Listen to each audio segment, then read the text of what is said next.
Tina, you seriously couldn't even be bothered with watching our grandmother's final message and reading her will? Like, seriously, what type of self-centered, narcissistic bastard doesn't want to say their final goodbyes to their grandmother? Not only has it been a decade since our family has been graced with your presence, but you haven't spoken to any of us. Don't you have any sense of family? Or are we not as important as your adventures around the globe? Is it my turn to speak, or are you going to continue to assault my phone with insults like some sort of middle school internet bully? Explain yourself whenever you feel like you can put your idiocy into words. How about that? My idiocy? Are you kidding me? How idiotic is it to place so much value in something as inconsistent as family? How many family members checked in on you while you were struggling through your degree, Brittany? Or check in on you at all those late-night bar trips I've been hearing about? I've been unreachable for 10 years, but any of your family could have reached out to you to stop you from wallowing in your own self-pity. Are you really trying to make me feel bad for caring about family? You are so freaking pathetic, Tina. Yeah, I'm the pathetic one. Get over yourself. Shouldn't you be sleeping so you can go to that 9-to-5 finance job you went through 8 years of schooling to get? Sorry we all couldn't drop out of high school and be content with living a life with no sense of direction. You're the queen of improv. I am not about to waste time arguing with a person that I don't even care to see. Wow, Tina. I mean, I always knew that was how you felt, but hearing you say it is something completely different. I'm supposed to be your sister. It has been a decade since I've seen you. The last time I saw your face was my high school graduation. And you're going to sit here and say you could care less if you saw me or not. Britt, I'm sorry, okay? But I cannot change the past. I wish I could, but all I can do is move forward with my life. I just couldn't bear any more family attachments. Dad's death was very rough on me. I spiraled out of control to the point where I couldn't even define what emotions I felt on a day-to-day basis. It was hard. I couldn't be angry at the cancer that took Dad away from us, so I decided I wouldn't feel that way anymore. I'm sorry. Look, I just contacted you because I want to discuss the content of Grandma's final message and will to us. Do you mind if the conversation waits until morning? It's kind of late, and that is the most emotional conversation I have had in years. It honestly took a lot of energy. Agreed. That was a lot. I'm not going to lie. Glad we don't have to argue about everything we speak about. I'll talk to you tomorrow, Brittany. Okay, we'll talk in the morning. Good night. Good night. All right, Brittany. What matter was so pressing that you had to interrupt the flow of my wonderful night? There is no way that you are about to go right back to being the jerk you were before our conversation last night. I thought we had finally found a way to coexist. Please do not mess up the progress that I thought we were making. All right. Can we not waste any more of either of our time and get to the point of this conversation? Anyway, I just wanted to ask about the extent of your knowledge as it pertains to our grandmother's will. Like, what led to her being as rich as she was, her assets, etc. Now, why would I know anything about our grandmother and her excessive amounts of money? If you don't recall, I'm the one you were just fussing out for going missing for a decade. Do you enjoy ruining the day-to-day experience of all the people who interact with you? At this point, it's like you make it your job to be the bane of my existence. And we haven't even been speaking for 12 hours at this point. I'll ask again, what is the extent of your knowledge as it pertains to our grandmother's wealth? I know you know something, so you can be serious for at least a second. I know that Grandma began the chain of restaurants, what's it called? Grandma Emma's Chicken Spot, right? I know that it became as popular as it is now because of that home-style honey garlic chicken. Anything else? Please tell me you know more. I know that she hit the jackpot with our granddad. The biggest portion of the wealth comes from the 3% of that pharmaceutical company they own. I can never recall the name of that company. Okay, good. So you were told the same lies as everyone else in our family. Lies? What do you mean by lies? Why would our grandparents lie to us about the money they procured before we even got on this planet? I guess we weren't ready for the truth. The contents of our grandmother's final will and testament was about the truth of our so-called family business. The truth? I guess that means you're about to tell me what's really behind all that money Grandma and Granddad made? Well, first I have to figure out where to start. How about you just jump into the story? You have a habit of wasting a lot more time than what is necessary. Oh, you don't want me to waste any more time, huh? Okay. Well, our grandparents' wealth is based on that pharmaceutical company you know about, right? Well, the pharmaceutical company isn't real. That's why we never knew the name. The company was actually some guy named Mickey. Mickey? How in the hell is an entire company some guy named Mickey? Mickey is a big-time methamphetamine dealer based out of Portland, Oregon. Granddad met him in the military on one of those mini tours he did. Wait. Did you just say that the company that they told us they invested in was Mickey? And Mickey was a meth dealer? I cannot believe you came up with this crazy story just to get in contact with me.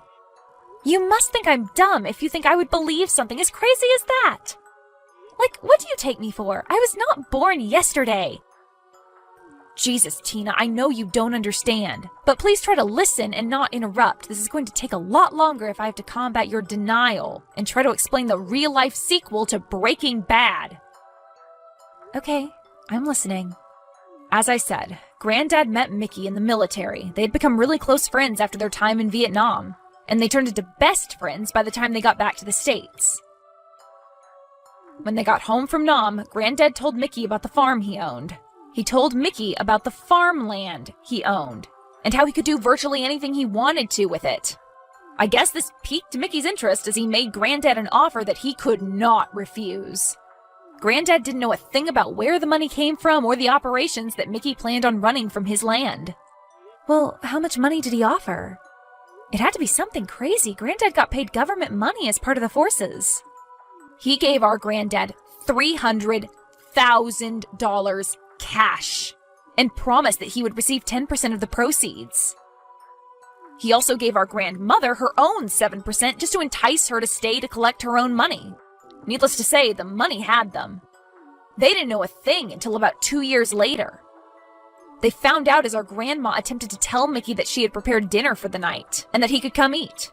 In the video, she described the smell of the lab as the worst thing she had ever come into contact with. Mickey decided to come clean and let them know that the operation he was running was the manufacturing of meth. And they just went along with it?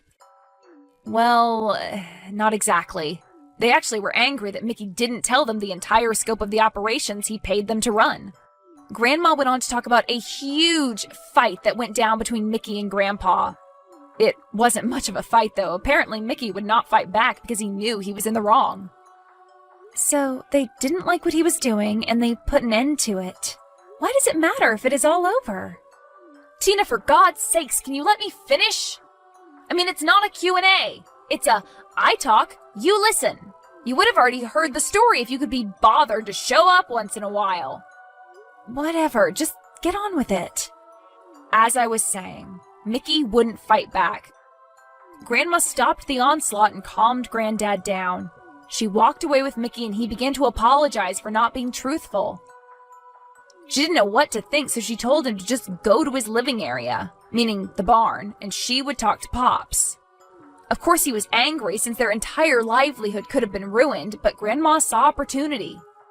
Since their business relationship had started, our grandparents did not have to work a day. Needless to say, neither of them wanted to give up that lifestyle. So, they kicked him out and started the fast food chain? Okay, well, that makes a lot of sense. Wrong again. Grandma always dreamed of her restaurant, but that was not what she cared about anymore. She saw it as a way to clean all the money that they were making at such an absurd rate. The rest is history. Wow, are you serious? Yes, I'm afraid. That, my slightly dumb sister, is how our family fortune came to be. We are a drug kingpin, and none of us ever knew in the slightest. Now you're the one trying to ruin my life experience. Regardless, that was so many years ago, Brittany. I understand that Grandma spoke of it in the video, but why does that hardly matter now? If anything, we should burn all evidence of this and leave it in the past. This is why I called you slightly dumb. Yeah, it is smart to rid the evidence, but you have to be dumb if you're not looking at this opportunity like it's a gold mine. How small-minded can you be? Brittany, you are a 9-to-5 worker that works from a cubicle in an office. You cannot believe that you are just going to be able to go from that to a meth dealer. I'm tired of living such a mundane lifestyle. Every day I do the same thing. Wake up, convince myself to hit the gym, go to work. Work 8 hours, eat while I'm there, go home. I can't keep doing it. I need something different, something more spontaneous. And a life of crime is how you want to spice your life up? This isn't Grand Theft Auto, Brittany. You cannot go back to your normal, comfortable life after you try to get into something like this. Have you tried taking a dance class? How about parasailing? Hell, even skydiving. Just don't try to bite off more than you can chew. Tina, I am an adult. I know how to handle myself and not get into trouble. We're not kids anymore, you know. Well, you sure are acting like one. Why would you say you want to get involved with meth? Just have a more interesting life? Even if it made your life more interesting, you do know it's a secret you'd have to carry to the grave, right? Just like Grandma did. Oh, shut up. Acting like you care about your family now? You don't know anything about the lifestyle our grandma led, so don't go trying to give out advice. You wouldn't be half the woman our grandma was. Okay, that was uncalled for. Very uncalled for. Seems like you got everything figured out already, huh? You're darn right I do. I didn't need you all those years, and I don't need you now. I think you need me now more than ever, honestly. But I'll let you do what you want. You're right about one thing. We are not children anymore. I do not have to look after you by any means. Is that all? Can I go back to leading my normal, isolated life? Or are you going to keep bothering me without purpose? Yeah, go back to the pathetic lifestyle you live. Whatever that may be. Actually, there is one last thing. Our grandma's lawyer wanted to speak to you about your part of the inheritance. I don't know why you have a part, but that wasn't my choice, I guess. Okay. Thanks for that pointless comment. I'll make sure that I get in contact with her. Okay, well, that's all, Tina. Goodbye. I hope whatever you do goes well. Bye, Brittany. Don't get into any trouble.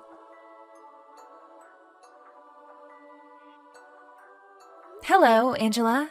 The brat told me you needed to speak to me. Why didn't you just text me? In case you don't remember, Tina, we haven't spoken before.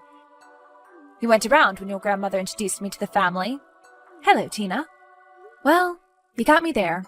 How have you been? It's been like a year since I heard from you. It's not 10 years, but a lot can happen in a year. I'm pretty good.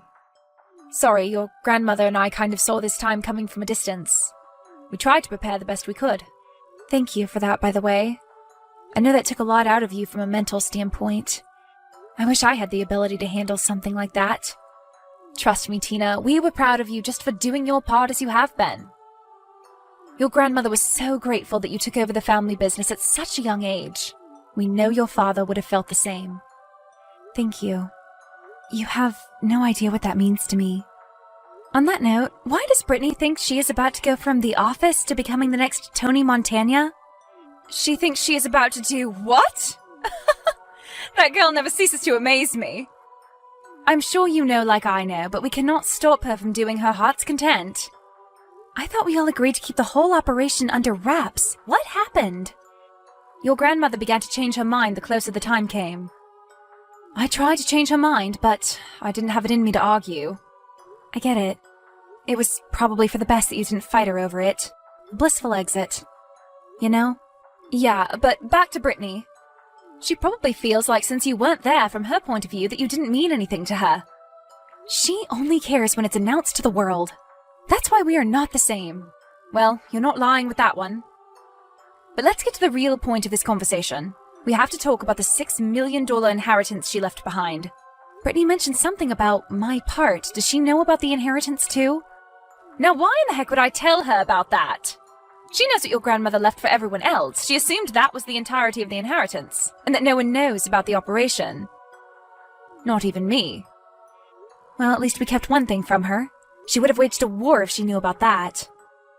Your grandmother left her the fast food chain and decided that this inheritance is solely to be shared by us for our part in the operations.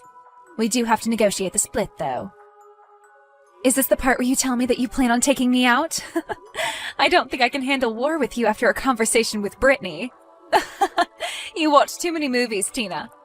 No, I am actually fine with taking 500,000. I don't need much, Tina. You are worth way more than that to the business, Angela. I'm not letting you leave this conversation unless you take 2 million. You really have no choice. You drive a hard bargain, but my mum would slap me if I ever turned down an offer like that.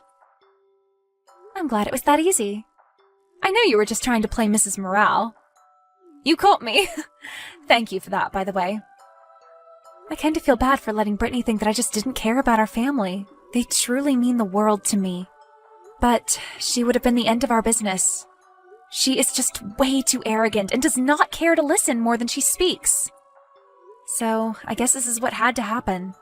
It was the right decision. I have to go now. It's time to pick up my kids. Okay. It was nice to hear from you, Angela. Same to you. I will talk to you soon. See you later. Please tell me you have access to a TV. Watch the news right now. Please skip the dramatics. You know for a fact that I do not own a TV. Let's get to the point. Former financial manager arrested for trafficking? What in the hell did she do? It couldn't have had anything to do with the business. She hasn't been with me, talking to me, or anything else. Brittany the Brilliant decided to find her own way into the family company. She found her own contacts and then began to try and set up a family partnership. The contact told her to meet him the week after and then showed her his badge and took her in. Since she runs the chicken spot, they decided to check out all locations and decided to shut down 3 of the biggest restaurants. It isn't devastating to the company, and the teenage crowd thought it was pretty cool. I'm just glad we stopped cleaning money there, or else she would have really been Armageddon to our entire family. That's cool and all, but you know this means we can't do anything for her, right? I can be her lawyer, but the bail price is so high it would look strange for you to bail her out. So, I can't get her, or else the cops are going to look into the background of my money. Cool. Don't get me wrong, I want to empathize with her, but we all knew that Brittany would be the end of herself. It's not on our shoulders. She chose her own path. Why do we only contact each other in these awful scenarios? We've got to get better at talking about something positive. You're right. When she found out the news, she was doomed. I told your grandma that would happen. Trust me, my grandma knew that too. But I guess the decisions were all up to Brittany. Well, I'll make sure I do better with contacting you with better news. I have to go. Talk to you later, Tina. Okay, goodbye.